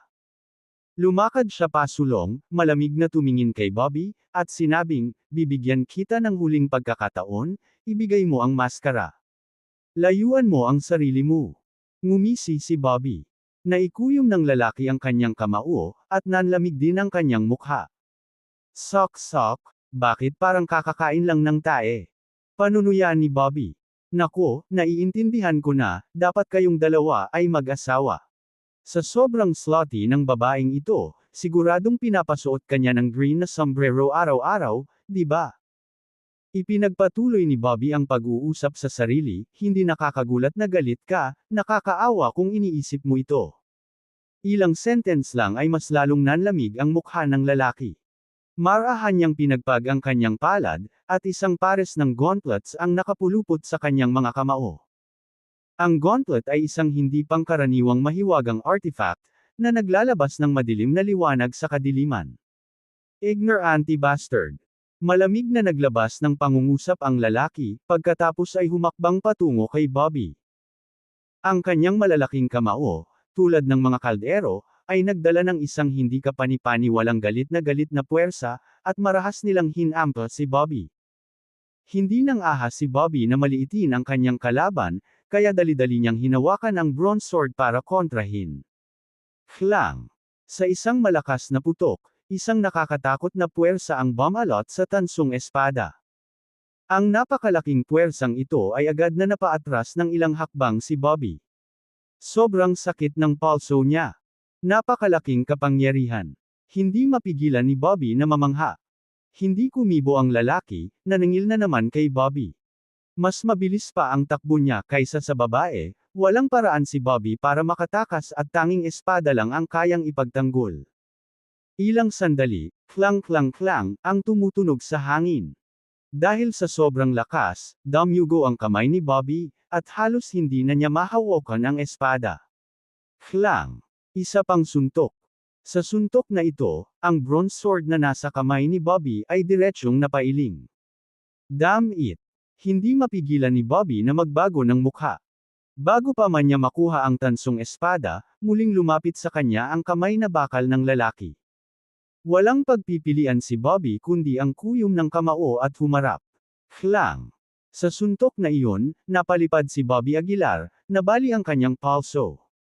Nakakatakot na kapangyarihan. Hindi mapigilan ni Bobby Aguilar na magmukhang medyo distressed. Subconsciously, sinulyapan niya ang lalaking may bigot sa hindi kalayuan, na kasalukuyang nag-a-activate ng teknik. Huminga ng malalim si Bobby Aguilar, at dahan-daang umangat ang kanyang mga kamay habang unti-unting sumisikat ang ginintoang liwanag mula sa kanyang katawan. Tapos biglang bumukol ang katawan ni Bobby Aguilar. Isang higanteng figure ang lumitaw sa harap ng dalawa. Ang pamamaraan na ito ay ang cosmic form. Ang napakalaking figure ay lumitaw na lubhang mapang-api. Wow! Ang laki! Hindi napigilan ng babae na tuwang-tuwang takpan ang kanyang bibig nang makita ito. Humph, sa tingin mo ba ang paglaki ay makakatulong sa iyo na talunin ako? Ngumisi ang lalaki. Naikuyom niya ang kanyang kamao at hamampas sa hangin patungo kay Bobby Aguilar. Isang anino ng kamao na may halong matinding baka ang gamulong kay Bobby Aguilar. Naikuyom ni Bobby Aguilar ang kanyang kamao at itinaas ito bilang tugon. Boom! Ang banggaan ng mga kamao ay naging sanhi ng panginginig ng lupa at ang mga bundok ay nayanig. Hindi napigilan ng lalaki, patuloy na sumigaw habang mabilis na umangat ang kanyang mga kamao. Sa itaas ng ulo ni Bobby Aguilar, dalawang higanteng kamao ang nagkatotoo. Ang nagyayelong asol na mga kamao ay nagpalabas ng isang malakas na aura. Naramdaman ni Bobby Aguilar ang aura mula sa mga kamao na iyon, hindi maiwasang mag-alala. Kahit na hindi pa tumatama ang mga kamao, naghatid pa rin sila ng isang pakiramdam ng paparating na panganib. Boom! Sa pagbagsak ng dobleng kamao ng lalaki, ang nagyayelong asul na kamao sa himpapawid ay nabasag na parang bundok. Naive, L. B. Jane. Si Bobby Aguilar ay nagngangalit ang kanyang mga ngipin, naikuyom ang kanyang mga kamao, at ang mga gintong kamao ay nagbanggaan. Rumble. Isang nakakakilabot na hininga ng kapangyarihan ang lumabas. Ang ripple ay kahawig ng isang matalim na talam, na agad na nag-ahit pababa sa malayong taluktok ng bundok. Ang mga sirang bato ay bumagsak mula sa tuktok ng bundok. Boom! Kasunod noon, isa pang suntok ng lalaki ang bumagsak. Sa ilalim ng suntok na ito, ang kosmikong anyo ni Bobby Aguilar ay tila nasa bingit ng pagbagsak. Splash! Kasabay nito, humakbang din ang babae. Habang itinataas niya ang kanyang palad, nabuo ang icy blue blades sa paligid ni Bobby Aguilar. Pareho silang umatake gamit ang mga diskarte, na iniwan si Bobby Aguilar sa isang kahabag-habag na estado. Boom! Sa wakas, damapo ang kamao ng lalaki sa pisngi ni Bobby Aguilar, na nagpalipad pabalik sa kanyang matipunong katawan ng 12-dosenang metro. Supilan. Sumigaw ang lalaki, at isang nakakatakot na multo ang direktang bumagsak sa katawan ni Bobby Aguilar. Sekal. Kasunod nito ay naglabas pa ng dalawang salita ang lalaki. Ang katawan ni Bobby Aguilar ay namilipit at naglangit-ngit sa tunog ng mga spark na lumilipad. Matigas talaga ang katawan ng batang ito. Ungol ng lalaki habang pinagmamasdan ang eksena. Oo, ang mga ordinaryong tao ay napunit sa ilalim ng pamamaraang ito, ngunit natitiis niya ito ng napakatagal. Nagulat din ang babae. Walang pagtakas mula sa diskarteng ito, walang makakaligtas. Walang pakialam na nagsalita ang lalaki. Sayang ang magandang katawan. Napabuntong hininga ang babae sa panghihinayang. Sa hindi kalayuan, si Bobby Aguilar ay labis na nahihirapan. Ang hindi maipaliwanag na puwersa na ito ay halos mapunit ang kanyang katawan, maging ang kanyang banal na sentido ay tila nagkakagulo. Natigilan si Bobby Aguilar at tumingin sa lalaking may bigot, nahihirapang magsalita, "Tapos ka na." Nanatiling tahimik ang lalaking may bigot, bumubulong pa rin sa sarili. Halos hindi na makayanan ni Bobby Aguilar ang sakit at nagpakawala ng masakit na hiyaw. Noon lang, biglang nanginig ng husto ang array platform. Dalawang sinag ng liwanag ang bumungad sa langit. Sa sandaling ito, ang lalaking may bigot ay nagmulat ng kanyang mga mata at tinitigan ang dalawang bangkay ng lalaki sa kanyang harapan, bumubulong, "Sapat na ngayon." Kabanata 687, Kabanata 687, ang kapangyarihan ng dalawang bangkay ng lalaki. Dalawang makinang na sinag ng liwanag ang pumailanglang sa langit. Ang buong array platform ay nagbubos, na parang gumagawa ng napakalakas na kapangyarihan. Natural, ang kaguluhang ito ay nakakuha ng atensyon ng lalaki at babae. Parehong hindi maiwasang mapatingin sa array platform, nakasimangot. Ano ang nangyayari? Nagtatakang tanong ng babae. Ang lalaki ay nanatiling tahimik, ang kanyang mga mata ay nagmamasid sa plataporma. Noon lang napansin ng lalaking may bigot ang eksenang nasa harapan niya. Sinulyapan niya ang dalawang bangkay sa entablado at mabilis na tumabi. Ang dalawang bangkay na iyon ay kumikislap at nagniningning sa entablado, na may mga dumadagandong na tunog na patuloy na umaalingaw-ngaw. Bitek. Nang maglaon, hindi na nakayanan ng plataporma ang presyon at nagsimulang bumagsak. Isang hindi kapani-paniwalang mabangis na kapangyarihan ang nahulog sa dalawang bangkay. Whoosh! Biglang bumukas ang mga mata ng bangkay ng lalaki. Dahan-dahan silang tumayo mula sa mga guho, isang sinaunang aura ang nananatili sa kanilang mga katawan. Sa sandaling ito, halos hindi na makayanan ni Bobby Aguilar. Kinagat niya ng gusto ang kanyang mga ngipin, sumigaw siya ng buong lakas, "Bilis! Iligtas mo ako!" Pagkatapos ng dagandong, dahan-daang lumingon ang dalawang bangkay at tumingin sa direksyon ni Bobby Aguilar. Nag-aalalang tumingin si Bobby Aguilar sa lalaking may bigot, nagtatanong ang mga mata kung paano ko kontrolin ang dalawang bangkay. Tila naunawaan ng lalaking may bigot ang intensyon ni Bobby Aguilar, at nagmamadali siyang nagsabi, "Bobby Aguilar, ang dalawang bangkay na ito ay pansamantalang nabuhay na muli kasama ng iyong asensya ng dugo. Kailangan mong kontrolin sila gamit ang iyong banal na kahulugan. Sa puntong ito, ang banal na pakiramdam ni Bobby Aguilar ay halos madurage ng pamamaraan. Napakahirap na paghiwalayin ang kanyang divine sense. Damn it, hindi napigilan ni Bobby Aguilar na magmura sa ilalim ng kanyang hininga. Sa pagtitiis sa sakit na ito, bahagyang ipinikit niya ang kanyang mga mata at pilit na pinaghiwalay ang isang hibla ng kanyang banal na sentido. Mula sa gitna ng kanyang noo, isang gininto ang dilaw na liwanag na kasing laki ng isang butil ang sumambulat, at diretso itong bumagsak sa noo ng isa sa mga lalaking bangkay. Isang kislap ng liwanag ang biglang sumilay mula sa mga mata ng lalaking bangkay. Hindi nang ahas si Bobby Aguilar na mag-aksaya ng oras. Dali-dali niyang itinulak ang bangkay ng lalaki patungo sa kanya gamit ang kanyang divine sense. Ano sa lupa ang bagay na ito? Sa hindi kalayuan, ang pares mula sa Ice Palace ay tumingin sa eksena na may bakas ng pagkalito sa kanilang mga mata. Kung ano man iyon, walang makakasira sa pamamaraan ko, maliban kung martial saint sila. Malamig na tumawa ang lalaki. Sa pagkakataong iyon, nakarating na sa gilid ni Bobby Aguilar ang bangkay ng lalaki. Dahan-dahan nitong itinaas ang mga kamay, inaabot ang ice blue rays of light.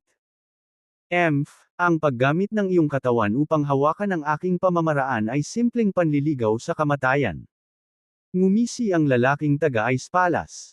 Ngunit sa sumunod na segundo, nag-freeze ang ekspresyon niya.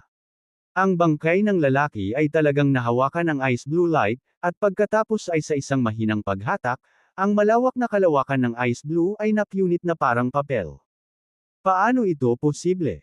Ang dalawa mula sa Ice Palace ay hindi naiwasang magbago ng kanilang mga ekspresyon. Sa wakas ay nakahinga na si Bobby Aguilar. Bumangon siya mula sa lupa, at ang cosmic form sa kanyang katawan ay unti-unting nawala. Malapit na iyon. Hindi mapigilan ni Bobby Aguilar na makaramdam ng matinding takot. Ang lalaking may bigot ay masayang tumakbo sa gilid ni Bobby Aguilar at nakangiting sinabi, "Ipaubaya mo ang natitira sa dalawang bangkay na ito." Tumanggaw din si Bobby Aguilar at sinabing may pahiwatig ng pag-asa, "Gusto kong makita ang lawak ng kanilang lakas." Sa ilalim ng kontrol ni Bobby Aguilar, ang dalawang lalaking bangkay ay tumalikod at nagsimulang maglakad patungo sa pares ng Ice Palace ng hakbang-hakbang. Agad na inilabas ng lalaki ang kanyang palad, at ang kanyang gauntlet ay kumikislap sa liwanag. Habang ang magandang mukha ng babae ay nagpakita ng pagiging solemna. Bumulong siya, "Lonnie, masama ang pakiramdam ko tungkol dito. Umalis na tayo dito." Ang lalaking tinatawag na Lonnie ay malamig na sumangot, "Ako ay nasa peak form of military marquis, walang kapantay sa mundong ito. Lahat ng mga demonyo at multo na ito ay naglalaro lang." Bago pa matapos ang kanyang mga salita, kumikinang ng husto ang gauntlet ni Lonnie at sumugod siya sa bangkay ng lalaki. Nang makita ito, hindi napigilan ni Bobby Aguilar ang mapangiti sa kanyang puso. Personal niyang naranasan ang tigas ng dalawang bangkay na ito. Kung kahit isang tansong espada ay hindi makapinsala sa kanila kahit kaunti, si Lonnie na naglakas loob na umatake ay nanliligaw lamang sa kamatayan. Mamatay. Galit na umungol si Lonnie, pinalo ang kanyang kamao patungo sa vital point ng bangkay ng lalaki. Klang! Isang malakas na ingay at isang pagsabog ang sumunod. Ang walang kapantay na kamao na ito ay tumama sa mukha ng lalaking bangkay ng walang awa. Gayunpaman, ang nakakatakot ay ang bangkay ng lalaki ay hindi nasugatan kahit kaunti. Wala man lang natirang gasgas. Paano ito posible? Grabe, nagbago ang mukha ni Lonnie. Ang suntok na ito ay naglalaman ng lahat ng kanyang inner strength, at walang sinuman sa mundo ang makakalaban nito. Ngunit ang kakaibang bangkay na nasa harapan niya ay ganap na hindi naapektuhan. Ito ay labag lamang sa sentido komun. Dapat peke iyon. Tumanggi si Lonnie na tanggapin ito. Napaungol siya sa galit at sinuntok ulit. Bitek. Tuluyang nakakilos ang bangkay ng lalaki, itinaas ang palad para madaling mahuli ang gauntlet ni Lonnie. Agad na nagbago ang mukha ni Lonnie, at sinubukan niyang magpumiglas ng buong lakas ngunit nalaman niyang hindi siya makakawala. Pagkatapos, dahan-daang idiniin ng bangkay ng lalaki ang palad nito, at ang gauntlet ni Lonnie, kasama ang kanyang kamao, ay agad nadurog sa mga labi. Ah! Umalangaw-ngaw sa buong kaparangan ang paghihirap na panaghoy. Saglit, hindi napigilan ng lahat na kiligin. Ang bangkay ng lalaki ay hindi tumigil doon. Itinaas nito ang maputlang kamay at mahinang hinampas ang ulo ni Lonnie. Sampal.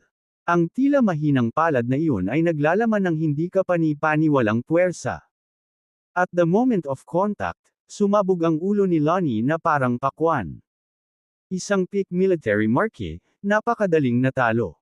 Nakita ito ni Bobby Aguilar at tuwang-tuwa siya. Sa katunayan, ang lakas ng dalawang lalaking bangkay na ito ay lumampas sa lahat ng inaasahan. Sa hindi kalayuan, namutla ang babaeng Ice Palace. Nang makitang durog na ang ulo ni Lonnie, naisipan na niyang umatras. Napatay mo na ang tatlo sa ating mga miyembro ng Ice Palace. We will remember this grudge, malamig na sabi ng babae. Napangisi si Bobby Aguilar, kung hindi ka aalis ngayon, ikaw ang susunod na mamamatay. Habang nagsasalita, nagsimulang maglakad ang bangkay ng lalaki patungo sa babae.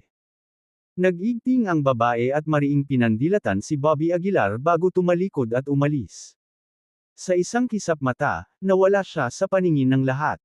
Nang makaalis na siya, nagmamadaling yumuko si Bobby Aguilar at inilabas ang ginintoang ubod ni Lonnie.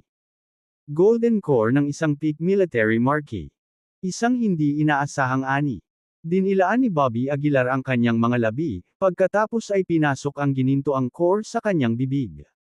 Purong chi ang sumabog sa katawan ni Bobby Aguilar. Agad niyang inactivate ang kanyang mental cultivation technique, dahan-daang hinihigop ang golden core. Sa puntong ito, si Bobby Aguilar ay nasa bingit na ng pagpasok sa mid-term military marque realm. Ngunit pagkatapos ng maraming pag-iisip, nagpasya siyang sugpuin ang kanyang kaharian sa ngayon, at magtungo sa Capital City Martial Arts Association upang iligtas ang mga tao. Kabanata 688, Kabanata 688, Gusto kita makausap.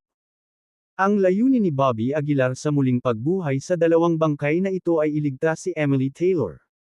Sa napakatagal na panahon, ayaw ni Bobby Aguilar na mag-aksaya ng isa pang minuto ngayong matagumpay na ang muling pagkabuhay.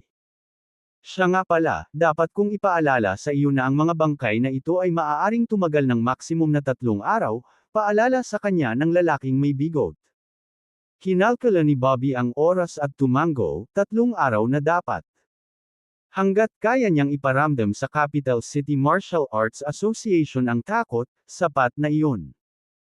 Pagkatapos, tumingin si Bobby sa lalaking may bigot at nagtanong, gaano kalakas ang magagawa ng dalawang bangkay na ito ngayon? Nagkibit-balikat ang lalaking may bigot, kung tutusin, patay na sila at pisikal na katawan na lang ang natitira, kaya walang gaanong pagkakaiba sa pagitan nila sa isang mahiwagang artifact. Depende ito sa lakas ng controller. Halimbawa, ang isang Martial Saint weapon ay maaari lamang gamitin ang buong lakas nito sa mga kamay ng isang Martial Saint, na sinusundan ng isang Marquis, at iba pa. Kung ang isang Inner Strength Master ay nakakuha ng Martial Saint weapon, maaaring hindi ito naiiba sa scrap metal. Bahagyang tumango si Bobby, sa pangkalahatan ay naiintindihan ang kahulugan ng lalaking may bigot.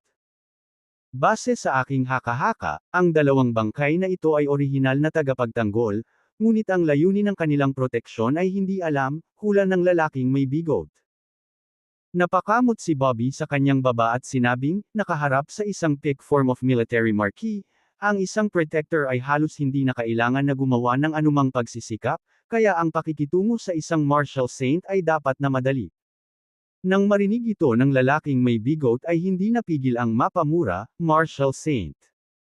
Kung ang dalawang tagapagtanggol na ito ay maaaring gumamit ng kanilang buong lakas, ang mga Martial Saint ay magiging mga langgam lamang sa kanila. Enough talk, nilaybot ni Bobby ang kanyang mga mata. Kung maaari nilang gamitin ang kanilang buong lakas, hindi lamang isang maliit na Capital City Martial Arts Association, ngunit kahit isang buong bansa ay hindi gaanong mahalaga. Sa oras na ito, nagsimula ng lumiwanag ang langit, at nagising si Claire Richardson mula sa kanyang pagkakatulog. Siguradong masarap ang tulog mo, nakatulog sa lahat ng ingay na ito, medyo pabiro at kalahating seryosong sabi ni Bobby. Pinunasan ni Claire ang kanyang inaantok na mga mata at sinabing, hindi ko alam kung bakit, ngunit pakiramdam ko ay inaantok na ako at hindi ako masigla. Hindi na masyadong nag-isip si Bobby, pero sumimangot sa tagiliran ang lalaking may bigot. Kinaikit niya ang kanyang mga mata, may iniisip. Kasunod nito, bumalik si Bobby at ang iba pa sa Green Moon Villa. Sa loob ng Great Hall, si Polly Reeves, na nakatingin sa dalawang bangkay ng lalaki, ay hindi napigil ang ipahayag ang kanyang pagkagulat, Mr. Aguilar, sino ang 2 taong ito? Magpapaliwanag na sana si Bobby pero saglit na nag-alinlangan. Sila ang 2 kong kaibigan, ang isa ay nagngangalang Vernon Sherman, at ang isa ay nagngangalang Hayden Webster, sabi niya. Pagkarinig nito, humagalpak ng tawa ang lalaking may bigot. These names are really down to earth, sabi ni Polly habang pinipigilan ang pagtawa. Sa gilid, ang lalaking may bigot ay nagsabi habang kinukusot ang kanyang mga mata, kung narinig nila ang mga pangalang ito, baka sakalin kanila. Si Bobby, gayunpaman, ay lubos na nasisiyahan sa 2 pangalang ito. Pagkatapos noon, pinag-usapan nina Bobby at Polly ang kanilang mga plano, at naghanda siyang magtungo sa capital city. Bobby, alalahanin ang sinabi ko, maaari lamang nilang mapanatili ang ganitong estado sa loob ng 3 araw, at sila ay babalik sa mga bangkay pagkatapos nito, ang payo ng lalaking may bigot bago sila umalis. Huminga ng malalim si Bobby at sinabing, tatandaan ko. Matapos makipaghiwalay sa lalaking may bigot, nagmamadaling pumunta si Bobby sa capital city. Ang Capital City Martial Arts Association. Ang higanteng mga pintong bakal, ilang metro ang taas, ay lubhang solemna at marangal. Sa pasukan, isang lalaking humihit-hit ng sigarilyo at nagmamasid sa paligid ay si Emerson Holmes. Mula noong huli niyang mahuli si Bobby, tumaas ng husto ang kanyang katayuan. Bukod dito, sa panahong ito, ang mga pangunahing aristokratikong pamilya ay pinipilit ang Capital City Martial Arts Association. Ang panlabas na press year na ito ay kadalasang nalutas ni Emerson Holmes, na naging sanhi ng pagtaas ng kanyang posisyon, halos kapantay ni Davy Barnett. Presidente, magalang na binati ng mga dumaan sa entrance ng Capital City Martial Arts Association si Emerson Holmes. Ang salitang, Vice President Holmes, ay hindi sinasadyang naglaho, na nagpalaki kay Emerson. President Holmes, anong saya, isang pamilyar na boses ang umalangaw sa tainga ni Emerson. Nang marinig ang boses na ito, bahagyang nagbago ang ekspresyon ng mukha ni Emerson. Mabilis siyang lumingon, at nakatayo sa likuran niya ay si Bobby nga. Bakas sa mukha ni Emerson ang kaba. Matapos lumingon para masiguradong walang tao, hinailan niya si Bobby sa isang tabi. Baliw ka ba? Nagtitipon si Davy Barnett ng mga tao para hulihin ka, at naglakas loob kang pumunta rito. Naghahanap ka ba ng kamatayan? Galit na bulong ni Emerson. Ngumiti si Bobby at hindi tumugon sa kanyang mga salita, ngunit sa halip ay sinabi, pakisabi kay Pangulong Barnett na gusto siyang makausap ni Bobby Aguilar. Lumiit ang mga pupils ni Emerson, at hindi niya maiwasang magmura, na baliw ka na ba talaga? Sa tingin mo baka kausapin ka ni Barnett? Nakangiting sagot ni Bobby, just do as I say. Alam ko ang ginagawa ko. May ibang gustong sabihin si Emerson, ngunit sa sandaling ito, may lumabas sa association. Nagmamadaling binago ni Emerson ang ekspresyon ng mukha at tinuro si Bobby, dito ka na lang at huwag kang gagalaw. Ipapaalam ko kay President Barnett ngayon. Sa sandaling ito, sa opisina ni Barnett, mayroong 8 sa itim at gintong robe at 3 sa purple na robe. Hindi lang iyon, si Barnett ay may hawak na Marshall Saint weapon sa kanyang kamay. Ang Marshall Saint weapon na ito ay ang Prudge na ruler na ginamit ni Barnett noong araw na iyon. Sa pagtingin sa mga tao sa harapan, huminga ng malalim si Davy Barnett at sinabing, ang mga pangunahing aristokratikong pamilya ay palaging pinipilit ang aming Capital City Martial Arts Association, na hinihiling na alisin namin si Bobby Aguilar sa lalong madaling panahon. Nanatiling tahimik ang lahat, naghihintay sa susunod na sasabihin ni Barnett. Patuloy ni Barnett, ngunit itong si Bobby Aguilar ay tuso at mapanlinlang. Napatay na niya ang 4 sa ating mga miyembro na nakasuot ng kulay lila gamit ang hindi alam na paraan. Sa puntong ito, kinuha ni Barnett ang Prajna ruler. Inilagay niya ang Prajna ruler sa mesa na nagsasabing, upang maiwasan ang anumang aksidente, nag-apply ako ng isa pang Marshall Saint weapon mula sa mga nakatataas. As long as kaya nating patayin si Bobby, kahit mawalan tayo ng Marshall Saint weapon, baliwala na. President Barnett, sabihin mo lang sa amin kung nasaan si Bobby Aguilar, malamig na sabi ng isang purple na robe. Tama, basta ipaalam mo sa amin ang kinaroroonan ni Bobby, parang patay na siya. Mataimtim na sinabi ni Barnett, kakatanggap ko lang ng balita na bumalik na si Bobby Aguilar sa Green Moon Villa. Alam mo yun, kinuha ng purple na damit ang Prajna ruler mula sa mesa, pagkatapos ay tumalikod upang umalis. Sa sandaling ito, pumasok si Emerson Holmes sa silid. Nang makita si Emerson, bakas sa mukha ni Barnett ang pagkadismaya, sino ang nagpapasok sa iyo? Hindi ba pwedeng kumatok ka sa pinto? Lumabas ka. Ngumuso si Emerson at sinabing, naparito ako upang ipaalam sa iyo ang isang mahalagang bagay.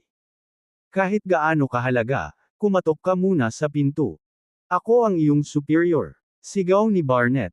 Nagsindi ng sigarilyo si Emerson, umupo sa tapat ni Barnett, at dahan-daang sinabi, hinahanap mo si Bobby Aguilar, tama.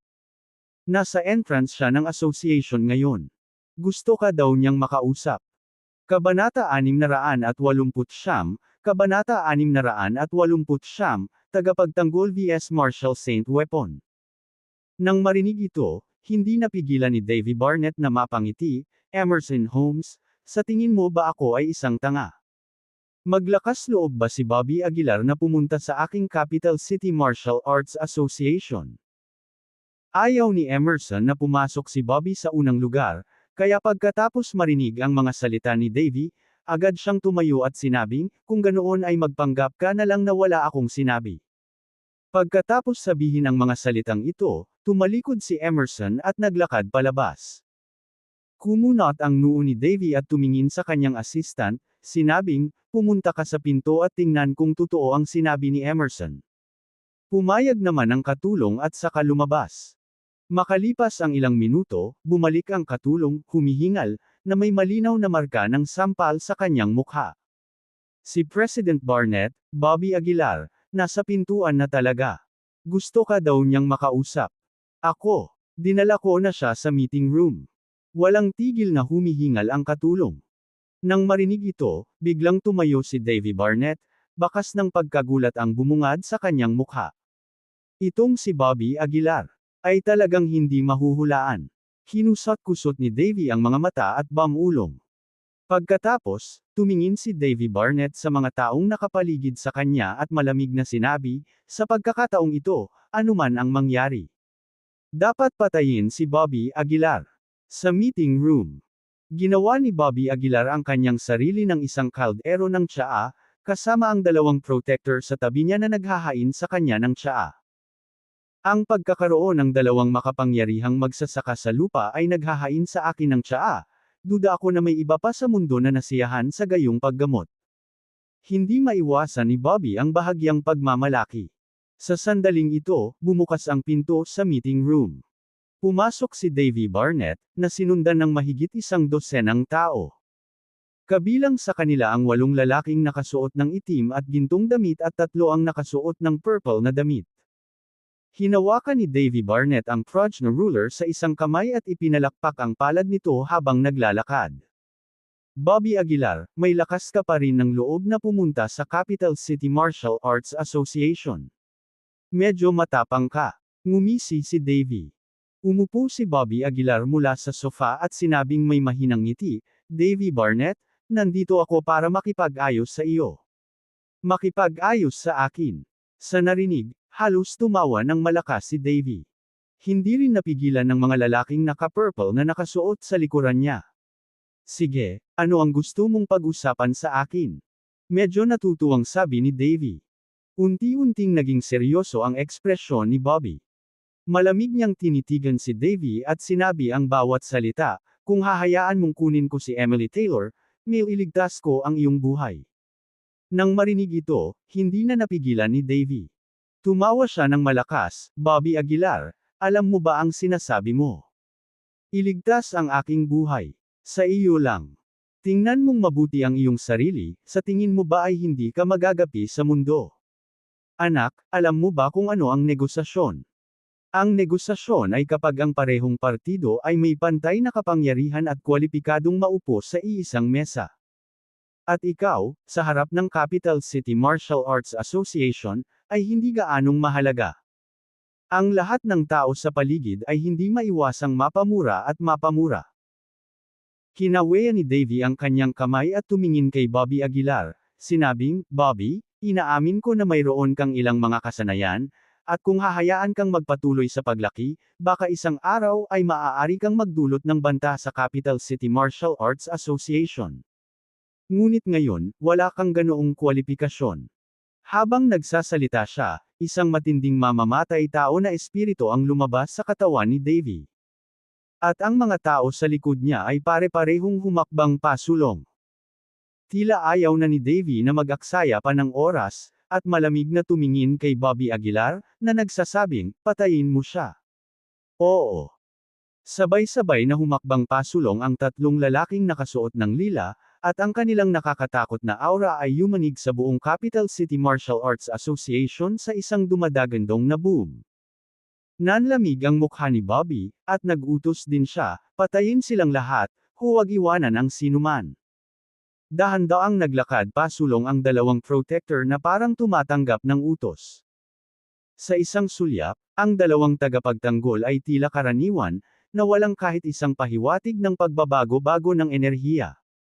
Sa makatuwid, hindi man lang nila sineseryoso ang dalawang protector na ito. Ang pressure mula sa kanilang tatlo ay mabilis na kumalat, at ang kanilang mga pisikal na katawan ay naglalabas ng mga pagsabog ng aura. Pumunta ka sa impyerno. Galit na sumigaw ang isa sa mga lalaking nakasuot ng purple na damit, at saka kinuyam ang palad, inabot si Protector George. Ipinikit ni Bobby Aguilar ang kanyang mga mata at agad na hinimok ang kanyang banal na sentido na kontrolin si George. Kumuyam ang palad ni George at nabasag ang isang kamao. Boom! Isang mukhang ordinaryong suntok ang agad na dumating sa harap ng lalaking naka-purple robe. Naramdaman ang nakakatakot na aura sa kamao, agad na nagbago ang ekspresyon ng lalaking naka-purple. Hindi maganda. Naisip ng lalaking naka-purple na may mali. Gusto niyang tumalikod at tumakbo, ngunit huli na ang lahat. Dama po ang suntok ni George sa kanyang ulo, nabasag ito sa putik. Tumalsik ang dugo sa mukha ni Davy Barnett. Napuno ng pulang-pula na amoy ng dugo ang buong meeting room. Paano nangyari ito? Malaki ang pagbabago ng mukha ni Davy Barnett. Ang pagpatay ng lalaking naka-purple robe sa isang suntok lang, anong klaseng kapangyarihan ito? Masyadong katawa-tawa. Ang mga mukha ng natitirang dalawang lalaki na naka-purple robe ay mas pangit, at hindi nila namamalaya na tumingin kay Davy Barnett. Magsasalita na sana si Davy Barnett nang humakbang muli si George. Inabot niya ang dalawang kamay at madaling sinunggaban ang natitirang dalawang lalaki na naka-purple robe. Pagkatapos, bahagyang gumalaw ang palad ni George, at nagkaroon ng malutong na bitek na tunog mula sa leeg ng dalawang lalaking naka-purple. Ang kanilang mga leeg ay direktang dinurog ni George. Ang katawan ng dalawang lalaking naka-purple ay nakalatag at hindi gumagalaw sa mga kamay ni George. Nang makita ito, mas natakot ang mukha ni Davy Barnett. Dapat mong malaman na ang mga lilang robe ay kumakatawan sa pundasyon at lakas ng Capital City Martial Arts Association, na isang top-notch na pag-iral kung titingnan sa mundo. Ngunit ngayon, kaharap si George, wala silang kapangyarihang lumaban. Paano ito matatanggap ng mga tao? Inihagis ni George ang tatlong bangkay sa lupa, saka inabot at diretsyong hinukay ang mga gintong core mula sa kanilang tatlo, at tumalikod para ibigay kay Bobby Aguilar. Pinaglaruan ni Bobby Aguilar ang tatlong golden core na ito, nginisyon at sinabing, Davy Barnett, kwalipikado na ba akong makipag-usap sa iyo ngayon? Napakalamig ng mukha ni Davy Barnett. Kahit nabigla siya, hindi siya natakot. Ang dahilan ay simple, Davy Barnett ay may isang Marshall Saint weapon sa kanyang kamay. Iyon ang tiwala niya. Tinitigan ni Davy Barnett si George at malamig na sinabi, hindi masama ang iyong mga kasanayan. Paano kung magtrabaho para sa Capital City Martial Arts Association? Nang makita ito, lalo pang napangisi si Bobby Aguilar. Davy Barnett, nakikinig lang sila sa mga utos ko, kaya huwag mong sayangin ang iyong lakas. Ngumisi si Bobby Aguilar. Nang marinig ito, agad na tumayo si Davy Barnett at sinabing, "Oh. Ganoon ba? Sayang, kaya ko lang ang sakit na patayin sila." Habang nagsasalita siya, ang Prajna ruler sa kamay ni Davy Barnett ay nagsimulang kumikislap ng liwanag, at isang nakakatakot na Martial Saint Aura ang natipon sa Prajna ruler. Ang Martial Saint Aura ay labis na nakakatakot, at isang bakas lamang nito ay nagpang-inig sa mga tao. Maging si Bobby Aguilar ay nakaramdam ng nakasusuklam na presyon sa kanyang dibdib sa ilalim ng lakas ng Martial Saint weapon, na parang lalabas na ang sariwang dugo. Sa harap ng Martial Saint weapon, lahat ay dapat mamatay. Umungol si Davy Barnett, at ang Prajna ruler sa kanyang kamay ay agad na pumindot pasulong. Sa isang iglap, isang malakas na liwanag ang sumabog mula sa Prajna ruler. Ang liwanag na ito ay nagdala ng napakadalisay na Martial Saint Aura, na idiniin si George. Kabanata 670, Kabanata 670, Walang iligtas na tao o hayop. Isa. Mabilis na sweep-in ang aura ng Martial Saint weapon. Isang kirot lang ng natitira nitong kapangyarihan ay napilitan si Bobby Aguilar na umatras ng paulit-ulit. Mabilis na inutusan ni Bobby si Hadwin na tumayo sa kanyang harapan upang labanan ang natitirang kapangyarihan ng Martial Saint weapon. Sa sandaling ito, ang aura na nagmumula sa Prajna ruler ay nakababa na kay Vernon. Paulit-ulit ng inisyon ni Bobby, agad na ginamit ang kanyang banal na sentido para kontrolin si Vernon, itinaas ang kanyang palad para salubungin ito. Binigay ni Vernon ang kanyang napakalaking palad, direktang umabot sa strand ng Martial Saint Aura. Naghahanap ng kamatayan. Nang makita ito, hindi napigilan ni Davy Barnett na sumigaw. Lalong lumakas ang aura ng Martial Saint weapon na parang gusto nitong patayin si Vernon sa isang suntok. Gayunpaman, anong antas ng pag-iral ang katawan ni Vernon? Siya ang tagapagtanggol ng Masked Woman's Tomb, isang nilalang na lampas sa makapangyarihang Realm Cultivator. Ang kanyang pisikal na katawan ay isang bagay na hindi masasakta ng Martial Saint. Ang malaking kamay ni Vernon ay nagdiin pasulong, madaling nalabanan ang natitirang kapangyarihan mula sa Martial Saint weapon. Ang aura na iyon, sa ilalim ng palad ni Vernon, ay patuloy na umatras paatras. Nanlaki ang mga mata ni Davy Barnett, at namutla ang mukha niya. Ano ito? Madali ba niyang naharang ang Martial Saint weapon gamit lamang ang kanyang palad? Kahit na ang kasalukuyang Martial Saints ay maaaring hindi magawa ito ng walang kahirap-hirap, di ba? Bago pa makarecover si Davy, umuusad na ang palad ni Vernon. Nagbago ang mukha ni Davy, at tumalikod siya para tumakas. Pero paano siya bibigyan ni Bobby ng ganoong pagkakataon? Agad niyang kinokontrol si Hadwin na humakbang pasulong, nakaharang sa pinto. Matipuno si Hadwin at mahigpit na hinarang ang pinto. Bukod dito, inabot ni Vernon ang kanyang palad at inagaw ang Prajna ruler. Ikaw, ibalik mo sa akin. Biglang nabalisa si Davy Barnett. Iniunat niya ang kanyang kamay upang subukang agawin ang Prajna ruler ngunit tinampol ito ng palad ni Vernon. Pagkatapos noon, ibinigay ni Vernon ang Prajna ruler kay Bobby. Kinuha ni Bobby ang Prajna ruler, ngumisi, hindi ko inaasahan na magkakaroon ng mga hindi inaasahang tagumpay. Ang Martial Saint weapon na ito ay pag-aari ko na ngayon. Napakapangit ng mukha ni Davy Barnett. Malaking bagay ang pagkawala ng isang Martial Saint weapon. Bobby Aguilar, ibalik mo sa akin ang Prajna ruler. Hanggat ibabalik mo ito, sasang-ayon ako sa anumang mga tuntunin. Nag-aalalang sabi ni Davy Barnett. Tumaas ang isang kilay ni Bobby at sinabing, sige, basta hayaan mong kunin ko si Emily Taylor, ibabalik ko sa iyo itong sirang ruler. Pagkalabas pa lang ng topic na ito, nagsalubong ang kilay ni Davy. Sinulyapan niya sina Vernon at Hadwin at saka huminga ng malalim, sinabing, "Bobby Aguilar, imposibleng maalis mo si Emily Taylor." Imposible.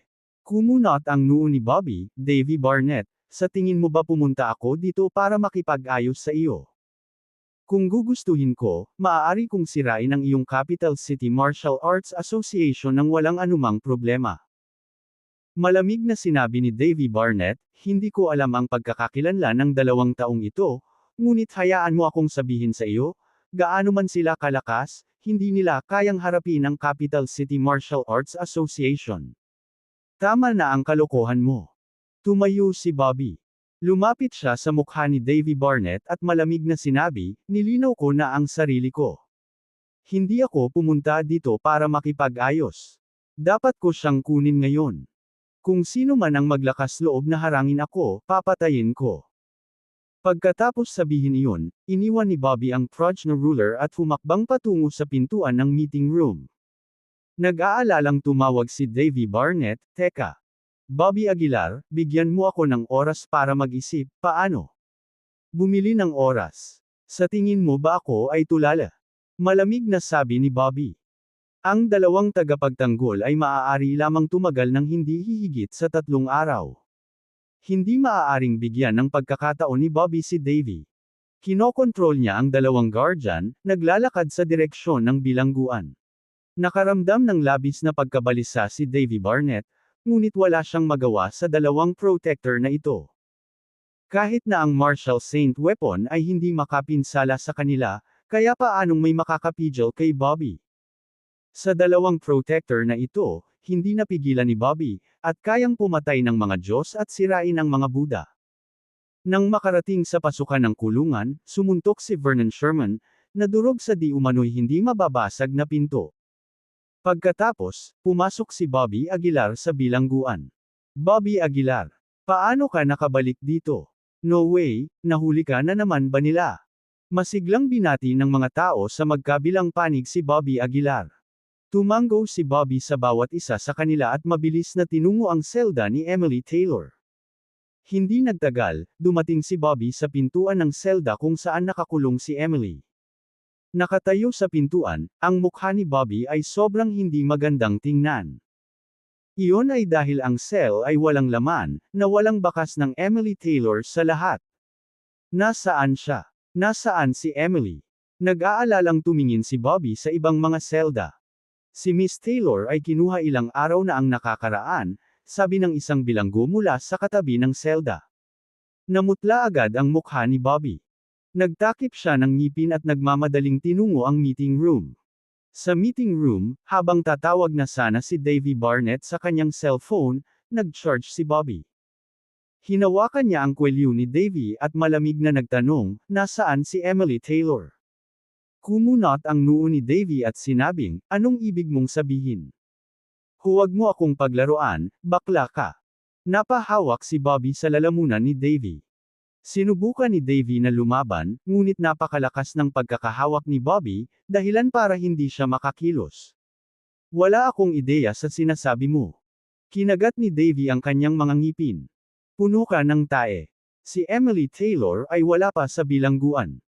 Galit na sigaw ni Bobby, lalong humigpit ang hawak niya sa lalamunan ni Davy. Namula ang mukha ni Davy, at nahihirapan siyang huminga. Nagpupumiglas, sinabi niya, "Ay. Sabi ko sa iyo, hindi ko alam. Kung may gusto ang mga nakatataas, hindi nila kailangan ng pahintulot." Patay na nakatitig si Bobby sa mga mata ni Davy, halos mawalan na siya ng katinoan dahil sa galit. Samantala, ang mukha ni Davy ay nagiging kulay ube, na para bang anumang oras ay masusuffocate siya. Huminga ng malalim si Bobby at bumitaw sa pagkakahawak kay Davy. "Mas mabuting huwag kang magsisinungaling sa akin," malamig na pinandilatan ni Bobby si Davy. Hingal na hingal si Davy na sumagot, "Sa tingin mo ba ang tawag ko sa Capital City Martial Arts Association? Malaki ang tingin mo sa akin. Hindi na kailangang ipaliwanag sa akin ng mga nakatataas ang kanilang mga aksyon, hindi ba?" Tumayo si Bobby, tahimik ng matagal. Maya-maya, hinawakan ni Bobby si Davy at kinaladkad sa kwelyo papunta sa gitna ng Great Hall ng Association. Sa ngayon, maraming miyembro ng samahan ang nasa bulwagan. Kinakabahan silang tumitig kay Bobby, halata sa mga mata nila ang takot.